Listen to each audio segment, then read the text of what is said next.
ॐ श्री बजरंगरक्षा स्तोत्रम्।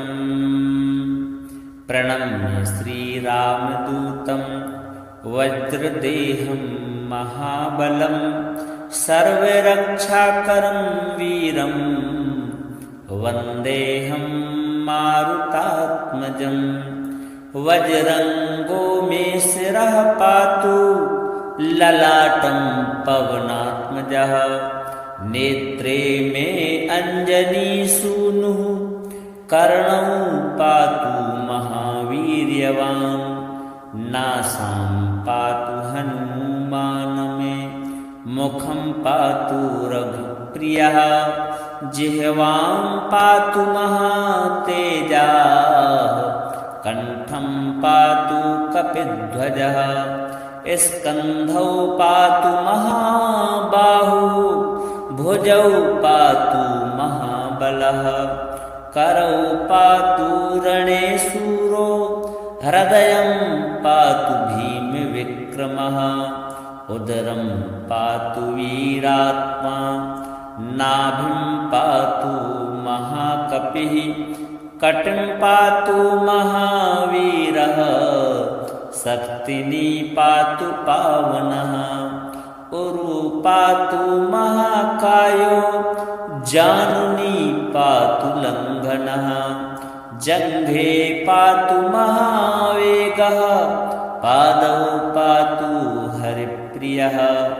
भूतप्रेतपिशाचादि यक्षराक्षससम्भवात् अपस्मारभयात् दूरात् पातु मां मारुतात्मजः। ग्रहपीडाभयात् भीतात् विषशस्त्राग्निसम्भवात् जलस्थलभयात् दूरात् पातु माम् अञ्जनीसुतः। आपद्भयात् नित्यं मे शत्रुच्छेदभयात् तथा राजदण्डभयात् घोरात् पातु मां रामसेवकः। विघ्नबाधाप्रशमनं क्लेशदुःखनिवारणं हनुमन्तं स्मरे नित्यं। रक्षार्थं सर्वकर्मसु रामनाम समायुक्तं। ध्यानयुक्तं दृढव्रतं यं स्मरेत् वज्रंगाख्यं तं बाधा नाभिभावयेत्। एवं स्तोत्रं सदा पठ्यं हनुमद्भक्तिवर्धनं। रक्षार्थं सर्वदा नित्यं वज्रंगबलप्रदम्। श्रीहनुमद्देवार्पणमस्तु।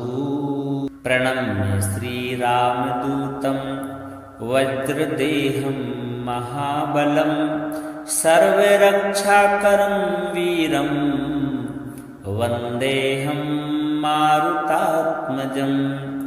वज्रंगो मे शिरः पातु ललाटं पवनात्मजः। नेत्रे मे अंजनीसूनुः कर्णौ पातु महावीर्यवान्। नासां पातु हनुमान् मे मुखं पातु रघुप्रियः।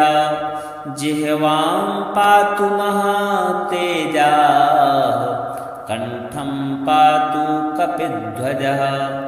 स्कन्धौ पातु महाबाहुः भुजौ पातु महाबलः।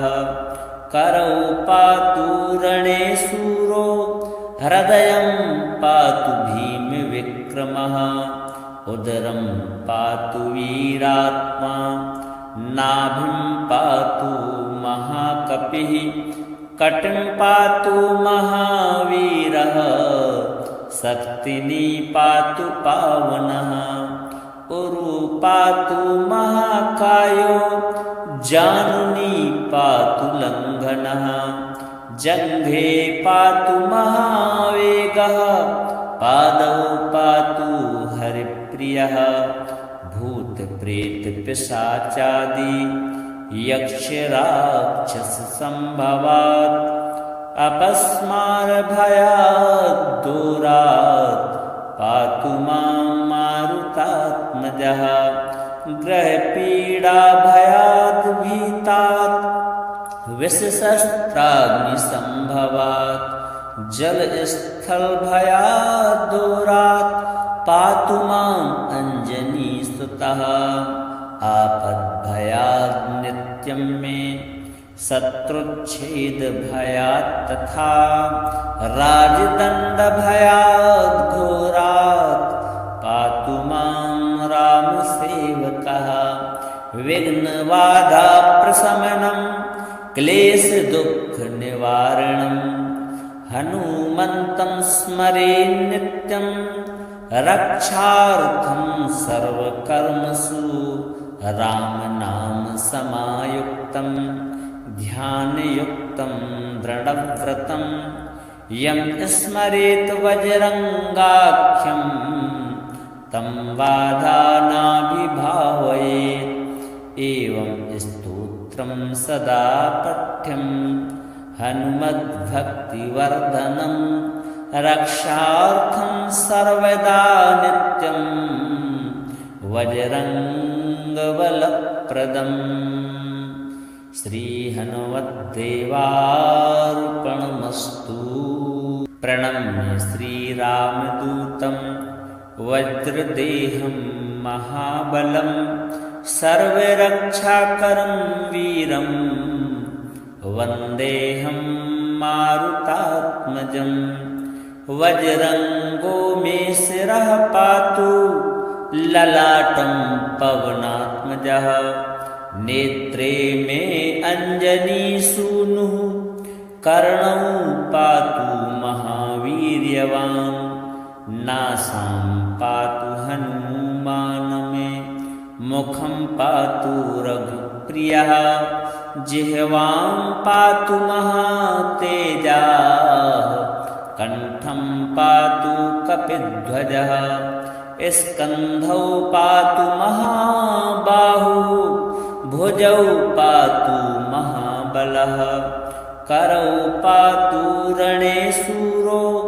हृदयं पातु भीमविक्रमः उदरं पातु वीरात्मा नाभिं पातु महाकपिः कटिं पातु महावीरः शक्तिनी पातु पावनः उरु पातु महाकायो जानुनी पातु लङ्घनः जङ्घे पातु महावेगः पादौ पातु हरिप्रियः भूतप्रेतपिशाचादि यक्षराक्षससम्भवात् अपस्मारभयाद् दूरात् पातु मां मारुतात्मजः ग्रहपीडाभयाद् भीतात् विषशस्त्राग्निसम्भवात्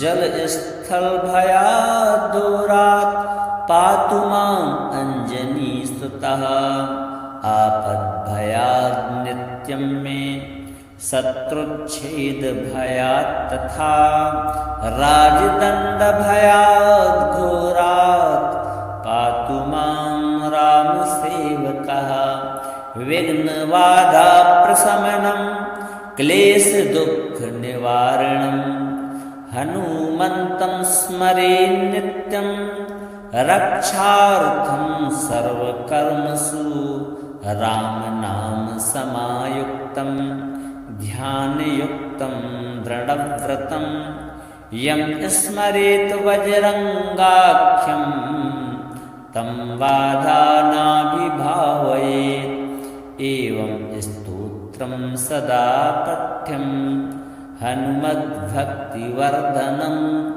रक्षार्थं सर्वदा नित्यं वज्रङ्गबलप्रदम् श्रीहनुमद्देवार्पणमस्तु। प्रणम्य श्रीरामदूतं वज्रदेहं महाबलं सर्वरक्षाकरं वीरं वन्देऽहं मारुतात्मजं वज्रङ्गो मे शिरः पातु ललाटं पवनात्मजः नेत्रे मे अञ्जनीसूनुः कर्णौ पातु महावीर्यवान् नासां पातु हनुमान् मे मुखं पातु रघुप्रियः जिह्वां पातु महातेजाः कण्ठं पातु कपिध्वजः स्कन्धौ पातु महाबाहुः भुजौ पातु महाबलः करौ पातु रणे शूरो हृदयं पातु भीमविक्रमः उदरं पातु वीरात्मा नाभिं पातु महाकपिः कटिं पातु महावीरः शक्तिनी पातु पावनः उरु पातु महाकायो जानुनी पातु लङ्घनः जङ्घे पातु महावेगः पादौ पातु हरिप्रियः भूतप्रेतपिशाचादि यक्षराक्षससम्भवात् अपस्मारभयात् दूरात् पातु मां मारुतात्मजः ग्रहपीडाभयात् भीतात् विषशस्त्राग्निसम्भवात् जलस्थलभयात् दूरात् पातु माम् अञ्जनीसुतः आपद्भयात् नित्यं मे शत्रुच्छेदभयात् तथा राजदण्डभयात् घोरात् पातु मां रामसेवकः विघ्नबाधाप्रशमनं क्लेशदुःखनिवारणं हनुमन्तं स्मरे नित्यं रक्षार्थं सर्वकर्मसु रामनामसमायुक्तं ध्यानयुक्तं दृढव्रतं यं स्मरेत् वज्रङ्गाख्यं तं बाधानाभिभावयेत् एवं स्तोत्रं सदा पठ्यं हनुमद्भक्तिवर्धनं रक्षार्थं सर्वदा नित्यं वज्रङ्गबलप्रदम् श्रीहनुमद्देवार्पणमस्तु। प्रणम्य श्रीरामदूतं वज्रदेहं महाबलं सर्वरक्षाकरं वीरं वन्देऽहं मारुतात्मजं वज्रङ्गो मे शिरः पातु ललाटं पवनात्मजः नेत्रे मे अञ्जनीसूनुः कर्णौ पातु महावीर्यवान् नासां पातु हनुमान् मे मुखं पातु रघुप्रियः जिह्वां पातु महातेजाः कण्ठं पातु कपिध्वजः स्कन्धौ पातु महाबाहुः भुजौ पातु महाबलः करौ पातु रणे शूरो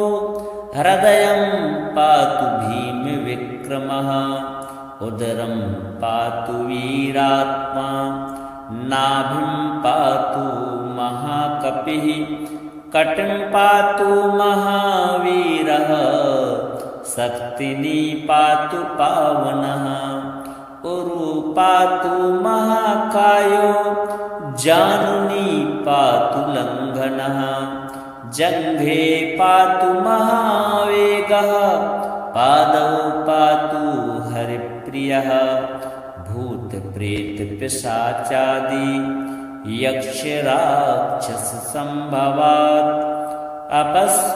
अपस्मारभयात् दूरात् पातु मां मारुतात्मजः ग्रहपीडाभयाद् भीतात् विषशस्त्राग्निसम्भवात् जलस्थलभयाद् दूरात् पातु माम् अञ्जनीसुतः आपद्भयाद् नित्यं मे शत्रुच्छेदभयात् तथा राजदण्डभयाद् घोरात् पातु मां रामसेवकः विघ्नबाधाप्रशमनं क्लेशदुःखनिवारणं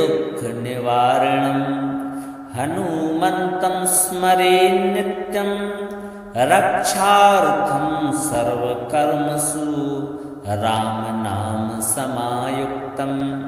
ध्यानयुक्तं दृढव्रतं यं स्मरेत् वज्रङ्गाख्यं तं बाधा नाभिभावयेत् एवं स्तोत्रं सदा पठ्यं हनुमद्भक्तिवर्धनं रक्षार्थं सर्वदा नित्यं वज्रङ्गबलप्रदम् श्रीहनुमद्देवार्पणमस्तु।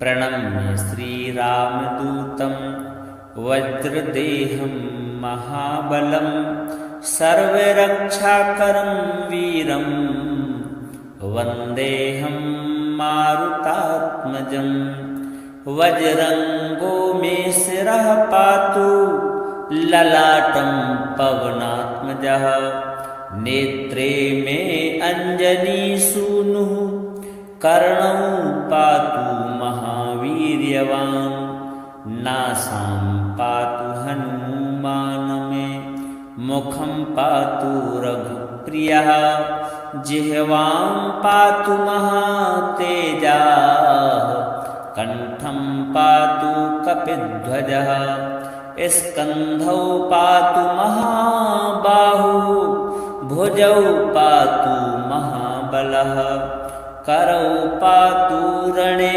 शूरो हृदयं पातु भीमविक्रमः उदरं पातु वीरात्मा नाभिं पातु महाकपिः कटिं पातु महावीरः शक्तिनी पातु पावनः उरु पातु महाकायो जानुनी पातु लङ्घनः जङ्घे पातु महावेगः पादौ पातु हरिप्रियः भूतप्रेतपिशाचादि यक्षराक्षससम्भवात् अपस्मारभयात् दूरात् पातु मां मारुतात्मजः ग्रहपीडाभयाद् भीतात् विषशस्त्राग्निसम्भवात्